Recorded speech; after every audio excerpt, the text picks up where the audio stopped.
Hello friends.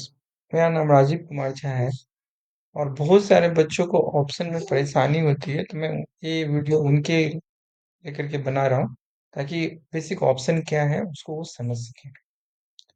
Actually जब हम option chain की बात करते हैं तो ये आपको बाएं तरफ जो दिख रहा है ये कॉल है और दाहिनी तरफ ये पुट है। मार्केट अभी 23,163 पे खड़ा है, तो इसका मतलब ये हो गया कि 23,150 का जो यहाँ पे जो स्ट्राइक प्राइस है, इस स्ट्राइक प्राइस का जो कॉल होगा वो एटीएम होगा और पुट जो होगा वो भी एटीएम होगा। एटीएम का मतलब होता है एट द मनी। और अगर हम कॉल के कंसर्न में बात करते हैं तो 23,150 के ठीक 23,150 के ठीक पहले का जो भी है वो आपका जो होगा वो इन द मनी होगा। जैसे 23,100, 23,000, 22,900, 22,800, ये सब इन द मनी हुआ इसलिए क्योंकि मार्केट कभी यहाँ पे था और मार्केट इसको क्रॉस करके अभी 23,150 पे आया है। और अगर 23,150 के आगे की बात करते हैं, 23,200, 300, 400, 500 जो भी होगा, ये क्या होगा, ये ओटीएम होगा, मतलब ऑड द मनी। अब यही चीज अगर हम पुट की तरफ बात करते हैं तो कॉल जो होता है वो ऊपर अगर मार्केट जाता है तो खरीदा जाता है और पुट जो होता है वो नीचे जाने के लिए खरीदा जाता है। तो अगर मान के चले कि किसी को ऐसा लग रहा है कि मार्केट 23,150 पे है और अगर वो 23,150 का पुट खरीदेगा तो मतलब वो एट द मनी का पुट खरीद रहा है। और अगर वो 23,000 का पुट खरीदे या 22,500 का पुट खरीदे या 22,000 का पुट खरीदे तो इसका मतलब क्या है कि वो ओटीएम का पुट खरीद रहा है। और इसी का ठीक उल्टा अगर वो 23,200, 300, 400, 500 जो अभी मार्केट गया नहीं है, मतलब मेरे कहने का मतलब ये कि ये जहां से मार्केट अभी खड़ा है उससे ऊपर का अगर स्ट्राइक प्राइस का अगर वो पुट खरीदेगा तो वो इन द मनी का पुट कहलाएगा। अब ये इन द मनी का पुट, एटीएम का पुट और ओटीएम का पुट खरीदने में क्या फायदा है और इसको कैसे हम लोग समझ सकते हैं, अब इसकी बात करते हैं। अब जैसे 23,150 का कोई पुट खरीदता है और उसकी कीमत है आपका अभी इस तरफ पुट है, इसकी कीमत है मान के चलते हैं 138 रुपया 65 पैसा सेलर का प्राइस है, आक्स प्राइस। और 137 रुपया 40 पैसा जो है वो बायर का प्राइस है, बिड प्राइस। तो हम मान के चलते हैं कि इसकी कीमत 138 रुपया है। तो अगर मान के चलते हैं कि मार्केट अगर यहाँ से 100 पॉइंट गिर गया तो 23,150 से अगर मार्केट 23,050 पे आ गया तो इसका मतलब ये हो गया कि 138 रुपया का कीमत जो होगा वो बढ़ेगा। तो कितना बढ़ेगा, ये एटीएम का है तो एटीएम का डेल्टा जो होता है वो 0.5 होता है। मतलब ये है कि मार्केट अगर 100 पॉइंट गिरेगा तो एटीएम का अगर आपने पुट खरीदा है तो उसमें 50 पॉइंट का मतलब इसके प्रीमियम में 50 पॉइंट का इजाफा होगा, बढ़त होगा। अब इसको आप ऐसे समझ लीजिए कि जैसे मान के चलिए कि मार्केट में अगर किसी ने 23,150 का पुट न खरीद करके अगर मान के चलते कि अगर किसी ने 23,300 का पुट खरीदा है तो 23,300 का पुट खरीदने का मतलब क्या, वो 212 रुपया में पुट खरीद रहा है और इन द मनी की पुट खरीद रहा है। अब इसी केस में अगर मान के चलते हैं कि मार्केट है 23,150 पे और आप खरीद रहे हो 23,300 का पुट 212 रुपया पे।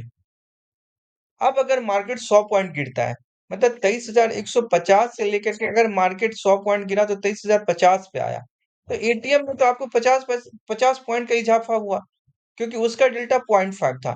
बट 23,300 की अगर पुट की अगर आप बात करेंगे तो इसका डेल्टा अगर आप चेक करेंगे तो इसका डेल्टा हो सकता है 0.6 हो या 0.7 हो।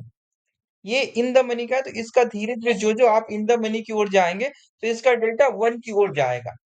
तो अब यहाँ पे ये है कि मार्केट गिरा 100 पॉइंट तो एटीएम में आपको 50 पॉइंट ही बढ़ा था। लेकिन अगर आप इन द मनी का पुट अगर आपने खरीदा तो यहाँ पे अगर इसका डेल्टा मान के चलते हैं कि अगर 0.7 है तो आपको 70 रुपए का इजाफा होगा, मतलब 70 पॉइंट इसमें इजाफा होगा। मतलब 212 रुपया में अगर आप 70 पॉइंट जोड़ दो मतलब ये होगा कि 282 रुपया इसकी कीमत हो जाएगी। तो ये डेल्टा का मतलब खासियत होता है कि मार्केट अगर आपके अनुसार से अगर चले तो उसकी वजह से डेल्टा कि जिस स्ट्राइक प्राइस का आपने खरीदा उसका डेल्टा देखेंगे और उस अनुसार से जितना पॉइंट मार्केट आपके फेवर में है वो मल्टीप्लाई हो करके उसके आपने जो खरीदा है उसमें वो ऐड हो जाता है। ये डेल्टा का काम होता है। अब यहाँ पे आप देख रहे हो ओआई और चेंज इन ओआई। ओआई और चेंज इन ओआई का अपना एक इम्पोर्टेंस होता है। इसका क्या इम्पोर्टेंस होता है ये मैं समझा देता हूँ। ओआई का मतलब होता है ओपन इंटरेस्ट। ओपन इंटरेस्ट का मतलब ये हो गया कि अगर आपने पुट किसी से खरीदा है सपोज, तो किसी ने तो बेचा होगा। तो जिसने बेचा है, उसने वापस अपना माल नहीं खरीदा है, मतलब स्क्वायर ऑफ नहीं किया है, और आपने जो खरीदा है, उसको आपने अभी खरीद के होल्ड किया हुआ, आपने वापस उसको बेचा नहीं, मतलब स्क्वायर ऑफ नहीं किया हुआ है। तो इसका मतलब क्या हो गया कि दोनों का पोजीशन ओपन है। तो इसको हम लोग बोलते हैं ओआई या ओपन इंटरेस्ट, ठीक है? अब जिस स्ट्राइक प्राइस पे सबसे ज्यादा ओआई और चेंज इन ओआई बिल्डअप होता है, तो पुट की तरफ वो सपोर्ट का काम होता है। और अगर यही चीज अगर कॉल की तरफ अब हम बात करते हैं, तो कॉल की तरफ आप देख रहे हो कि यहाँ पे 23,200 की अगर बात करते हैं, तो 1,83,000 है, और यहाँ पे -37,000 पोजीशन कटे हैं, मतलब कॉन्ट्रैक्ट कम हुए हैं। मतलब आज लोगों ने अपना प्रॉफिट बुक यहाँ पे कर लिया है 37,000, 1,83,000 में से। तो यहाँ पे कॉल की तरफ अगर ओआई और चेंज इन ओआई जिस स्ट्राइक प्राइस पे सबसे ज्यादा होगा, वो रेजिस्टेंस की तरह काम करेगा। और इस तरफ अगर ओआई और चेंज इन ओआई जिस स्ट्राइक प्राइस पे रहता है, वो उसका सपोर्ट की तरह काम करता है। तो अगर आप बात करोगे तो ऐसे, तो अगर 23,100 पे अगर आप देखोगे, तो सबसे ज्यादा ओआई चेंज इन ओआई है। तो मतलब ये क्या होगा, सपोर्ट होगा। और अगर आप इस तरफ बात करते हैं, मतलब कॉल सॉरी मतलब कॉल की तरफ अगर आप बात करते हो, तो 23,200 पे आप देख रहे हो कि 1,83,000 है। और अगर आप देखोगे उससे ऊपर 23,300 पे देखोगे, तो 2,19,000 मतलब 500 है, जिसमें से 23,000 कॉन्ट्रैक्ट यहाँ पे भी कम हुए हैं। तो कॉल की तरफ जिस स्ट्राइक प्राइस पे सबसे ज्यादा ओआई और चेंज इन ओआई जो होगा, वो आपका क्या होगा, एज ए रेजिस्टेंस की तरह काम करेगा। और पुट में ये चीज सपोर्ट की तरह काम करेगा। तो अभी जो मार्केट का जो ये जो दिखा रहा है, वो ये दिखा रहा है कि सबसे ज्यादा ओआई 23,600 पे खड़े हैं। और यहाँ पे पोजीशन कटे हैं, मतलब पोजीशन कटने का मतलब दो चीज होता है। जिन लोगों ने शॉर्ट किया था, या तो उन्होंने अपनी पोजीशन को कवर किया है, या इसका दूसरा मतलब ये भी हो सकता है कि जिन लोगों ने मतलब खरीदा था, उन्होंने अपना प्रॉफिट बुक किया। तो बात यही हो गई कि मान के चलिए कि अगर मैं कॉल खरीद रहा हूँ, मैं कॉमन पर्सन हूँ, तो किसी ने सेल किया होगा। तो आप यहाँ से पोजीशन कट रहे हैं, तो मतलब क्या है कि लोग अपना पोजीशन रिड्यूस कर रहे हैं। इसका मतलब ये हुआ। That's all, thank you.